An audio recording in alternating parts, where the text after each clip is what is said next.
Hello student, this is Simran Nagra. Welcome to textbook super coaching. आज बात करेंगे बहुत ही इंपॉर्टेंट टॉपिक की, वो रहेगा इंडियन इकोनॉमिक्स का पार्ट। और जैसे कि आपको पता है कि भाई बहुत सारे डेटाज आपको एग्जाम से पहले देखने होते हैं। मैं आपको इन डेटाज के अलावा भी बता दूंगी कि कौन कौन से datas you should go for. ठीक है, जितना इस स्लाइड मतलब इस सेशन में मैं इंक्लूड कर पाऊंगी, I will try to include all the things. और उसके अलावा आपको बहुत सारी चीज़ें मैं ऑलरेडी बहुत सारे सेशंस में बता चुकी हूँ, लेकिन यहाँ पे मैं सिर्फ डेटा के बारे में बात करूँगी कि कौन-कौन से डेटा को असेसमेंट के फॉर्म में भी चीज़ें आ सकती है, स्टेटमेंट फॉर्म में। ऑलरेडी मैंने इंडियन इकोनॉमी के 2023 के पेपर्स के टाइम पे डेटा के साथ में ये बताया था कि कैसे-कैसे स्टेटमेंट फॉर्म के क्वेश्चंस आपके सामने रखे जा सकते हैं, ठीक है? और क्विक रिवीजन करेंगे बहुत ही अमेजिंग तरीके से। उससे पहले आप जान लें कि 7:30 is the continue time from Monday to Friday और 8:30 is for Monday, Wednesday and Friday. Master class होती है टेक्स्ट बुक ऐप पे, दैट इज फॉर फ्री। ठीक है, अब देखो यहाँ पे जब आप बात करते हो सबसे पहले अपन एमएसएमई सेक्टर की बात करते हैं। एमएसएमई सेक्टर में भी आपको 2021 और 2022 में स्टेटमेंट फॉर्म में क्वेश्चन आया था। आए कैसे थे क्वेश्चंस कि भाई मैन्युफैक्चरिंग और सर्विस के लिए क्लासिफिकेशन अलग अलग है क्या? तो बिल्कुल नहीं, बिल्कुल अलग अलग क्लासिफिकेशन नहीं है। दूसरा क्वेश्चन आया कि माइक्रो में क्या इन्वेस्टमेंट का बजट जो है वो 5 करोड़ है क्या? नहीं, इन्वेस्टमेंट का बजट सिर्फ 1 करोड़ रहेगा। ठीक है, और आपके टर्नओवर का जो बजट है वो आपका 5 करोड़ रहेगा। ठीक है, ये मैं माइक्रो की बात कर रही हूँ। जब जैसे ही आप स्मॉल में आते हो तो आपको इन्वेस्टमेंट का बजट कितना होते हुए नजर आता है? 10। और टर्नओवर का बजट कितना होते हुए नजर आता है? 50। तो ये तीन स्टेटमेंट कम से कम, नहीं तो दो तो 100% थे। मुझे जितना याद है, मुझे लग रहा है कि मीडियम और माइक्रो का इन्वेस्टमेंट पूछा गया था और थर्ड स्टेटमेंट में आपको टर्नओवर के बारे में पूछा गया है। तो ऐसी चीजें तो स्टैटिक में भी आपको पता होनी चाहिए कि भाई मीडियम में आपका 50 करोड़ का बजट दिया गया और टर्नओवर का जो बजट है वो आपका कितना होना चाहिए? 250 करोड़। ठीक है, 250 करोड़ आपको देखने के लिए मिलेगा। तो ये आप जनरली याद करने का तरीका टर्नओवर का, 5 टाइम्स आपको हर एक इन्वेस्टमेंट के बाद टर्नओवर नजर आएगा। माइक्रो में 1 करोड़ है तो 5 करोड़ का टर्नओवर। इन्वेस्टमेंट अगर स्मॉल में 10 है तो 50 का टर्नओवर। मीडियम में अगर 50 है तो 250 का टर्नओवर। तो ये तो बहुत इजी सी चीज हो गई। और जुलाई 2020 की क्लासिफिकेशन जो आज भी बहुत ज्यादा इंपॉर्टेंट क्यों है? क्योंकि आप एमएसएमई सेक्टर को, मैन्युफैक्चरिंग सेक्टर को पीएलआई के थ्रू बहुत ज्यादा डेवलप करने की बात कर रहे हैं। बहुत सारे स्टूडेंट्स, एक मिनट।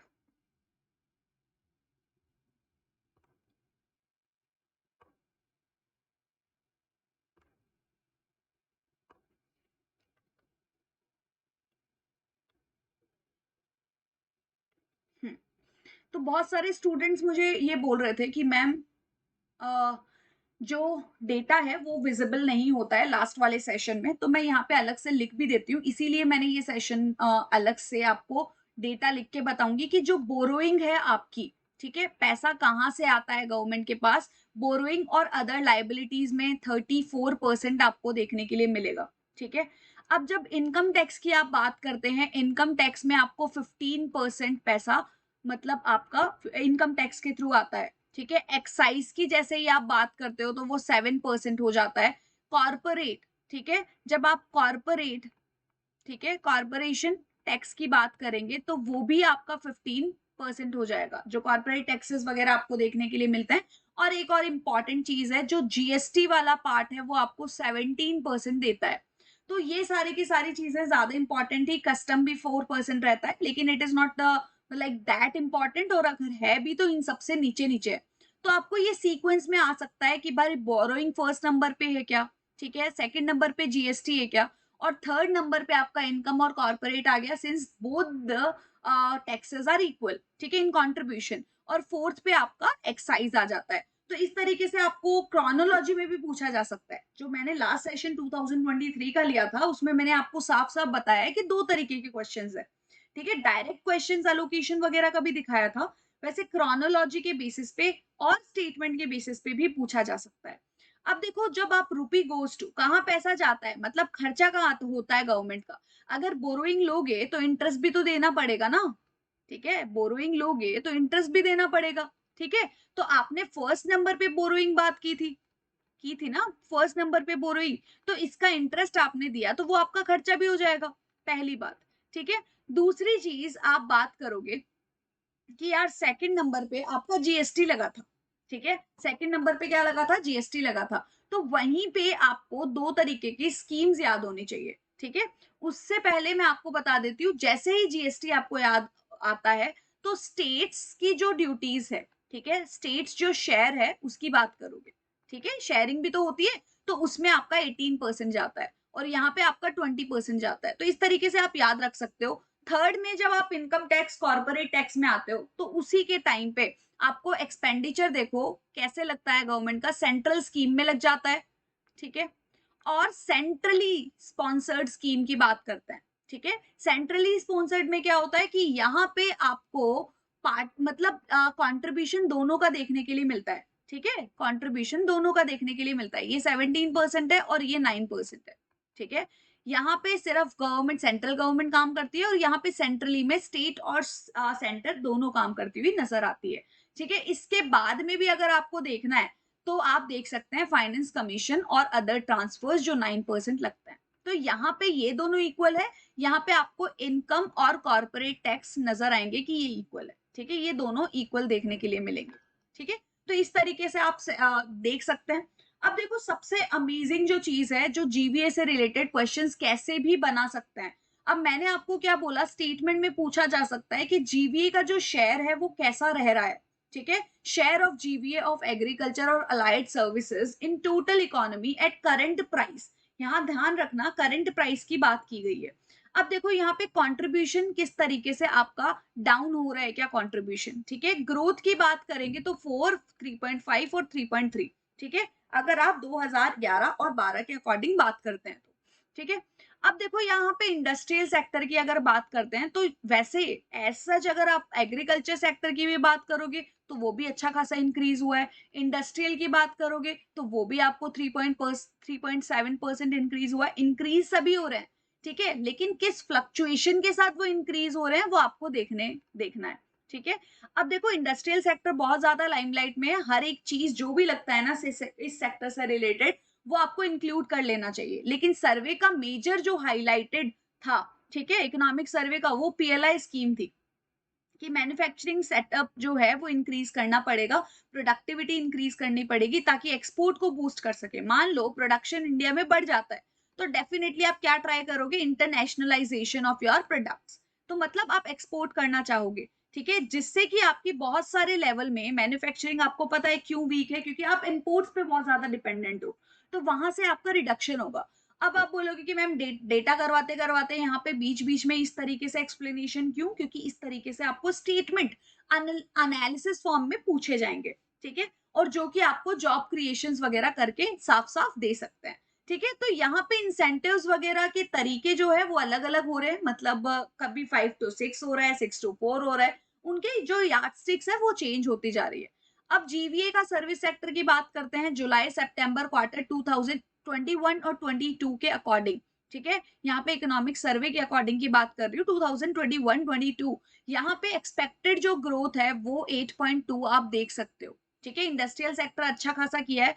कंट्रीब्यूशन कम होने का मतलब ये नहीं होता है कि आपकी ग्रोथ कम हो गई, ये ध्यान रखना, ठीक है? तो आपका सेक्टर में अच्छा खासा 8.2% का ग्रोथ हुआ है। और वैसे भी आपको पता है नॉन कॉन्टेक्ट सर्विस जैसे information communication, financial, professional, business बहुत अच्छे से इमर्ज हो रहा है इंडियन इकोनॉमी।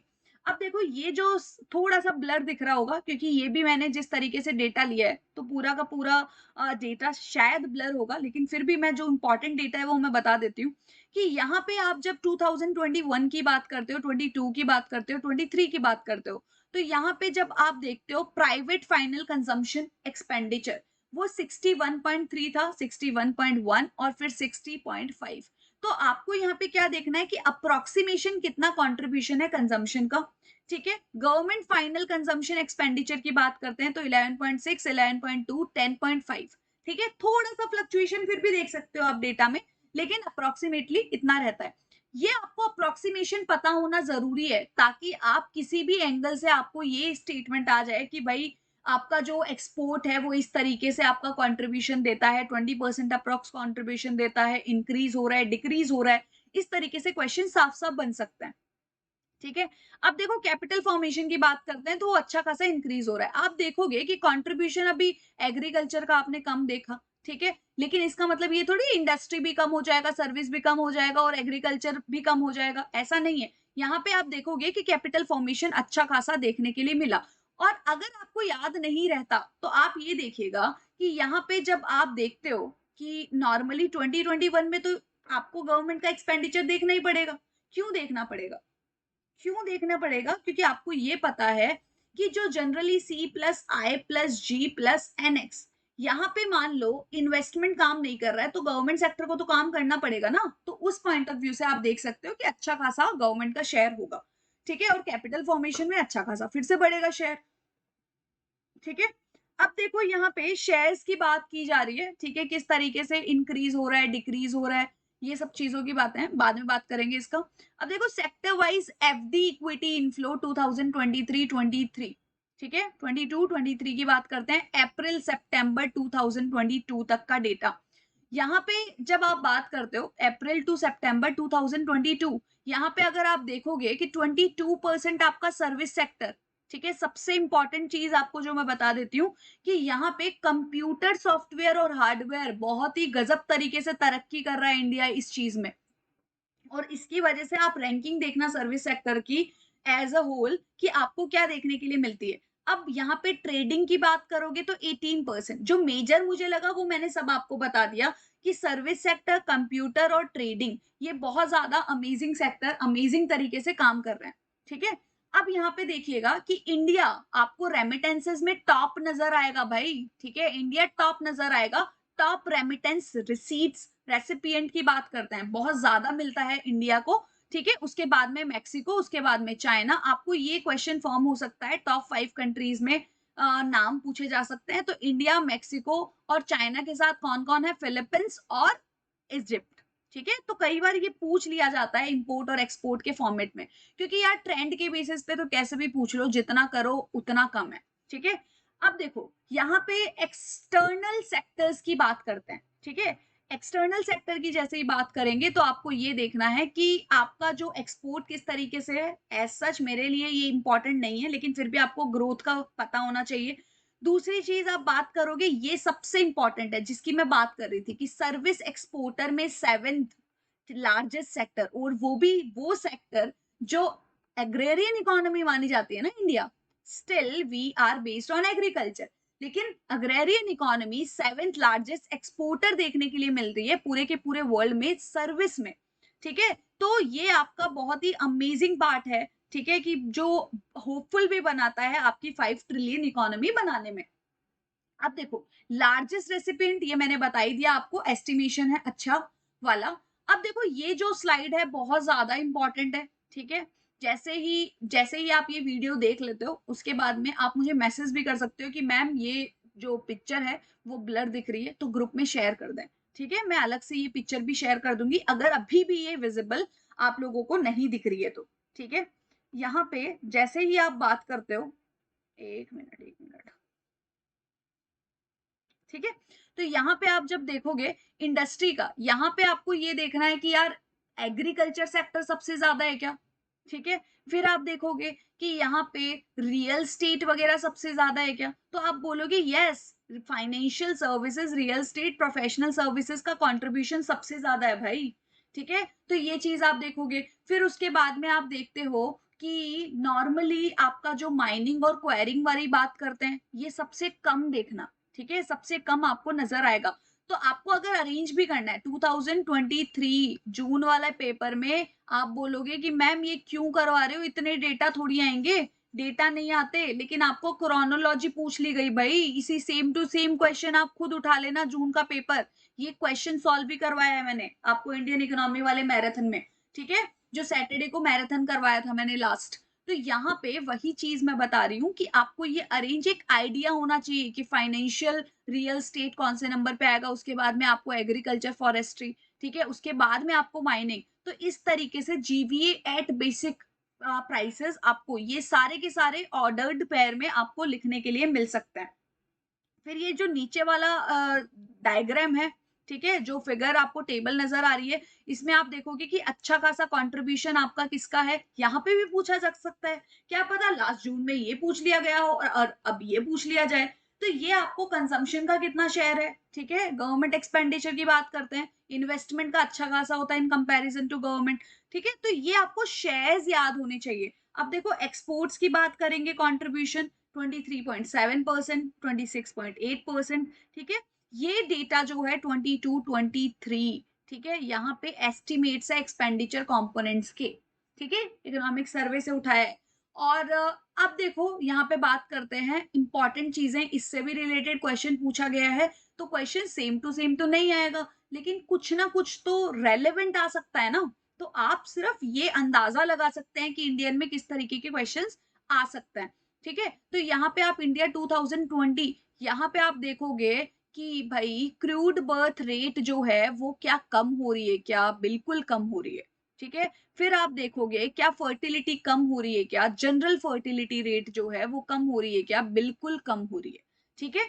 फिर आप टोटल फर्टिलिटी रेट देखोगे तो क्या वो कम हो रही है, क्या बिल्कुल कम हो रही है। अब आप बोलोगे मैम 1.6 थोड़ी पहुंच गया, अर्बन की बात की जा रही है, अर्बन और रूरल। यहाँ पे पूछा जा सकता है फर्टिलिटी रेट रूरल की ज्यादा है या अर्बन सेक्टर की ज्यादा है, तो आप बोलोगे कि भाई अर्बन सेक्टर में कम है, ठीक है, यहाँ पे कम है और यहाँ पे आपको ज्यादा देखने के लिए मिल रही है, ठीक है। तो रूरल और अर्बन के बेसिस पे कंपैरिजन हो जाता है, मेल फीमेल के बीच में कंपैरिजन हो जाता है, ठीक है। ये सारी की सारी चीजें, इंस्टीट्यूशनल बर्थ के बारे में पूछा जा सकता है, तो इट कैन बी एनीथिंग।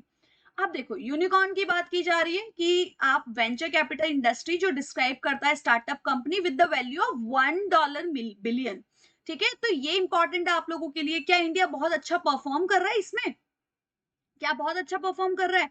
तो यहाँ पे आप डिजिटल पेमेंट्स वगैरह की बात कर लो, फर्स्ट बिजनेस मॉडल की बात कर लो, स्मार्टफोन यूजर्स की बात कर लो, वेट अ मिनट, ठीक है। आपको ये देखना है कि यहाँ पे 111 एज पर द डेटा, कल को आप थोड़े 6 महीने के बाद ये वीडियो देख लो और मुझे बोल दो कि मैम ये आपने डेटा गलत बताया, तो डेटा तो चेंज होते रहेंगे भाई, ठीक है। आप 2 महीने बाद चेक कर लो, 1.5 महीने बाद चेक कर लो, ठीक है। तो अप्रोक्सीमेशन आपको एक याद होना चाहिए कि भाई 100 से ज्यादा तो हो चुके हैं, ठीक है, 111 तक पहुंच चुका है, 111 हो गया है वो, ठीक है। और आपकी रैंक क्या है, ठीक है, वो चीज आपको देखनी है। तो we are doing so good also, ये अभी तक यूनिकॉर्न की बात की थी, we are doing so good in fintech also, third among the countries. यहाँ पे आप फिनटेक की बात करो तो इंडिया में 17, ठीक है, देखने के लिए मिलेंगे, 134 यूएसए में और यूके के बाद में आता है, ठीक है, इंडिया का नंबर। तो यहाँ पे फिनटेक में भी अच्छा कर रहे हैं, यूनिकॉर्न में भी अच्छा कर रहे हैं। तो ये दोनों की दोनों चीजें आपको अंडरस्टैंडिंग के साथ समझना है। तो जितना डेटा मैं मतलब एक्यूमुलेट कर पाई इस वीडियो में, तो I have tried to do. इसके अलावा भी आपको लगता है कि बहुत सारे, हाँ, एक बैंकिंग से रिलेटेड भी जो भी रिजर्व रेपो रेट और रिवर्स रेपो रेट और एसएलआर, एमएसएफ, बैंक रेट, इन सब के बारे में भी देख लेना एक बार। I have forgot to include that, लेकिन फिर भी आप लोगों के लिए ये बहुत ज्यादा इंपॉर्टेंट है to get the accumulation of these data before exam, ठीक है। क्विक रिवीजन आई होप हुआ होगा आप लोगों का, और इसी से रिलेटेड आप भी अपनी तरफ से डेटा देखने की जरूर कोशिश करें। Thank you so much, have a great day to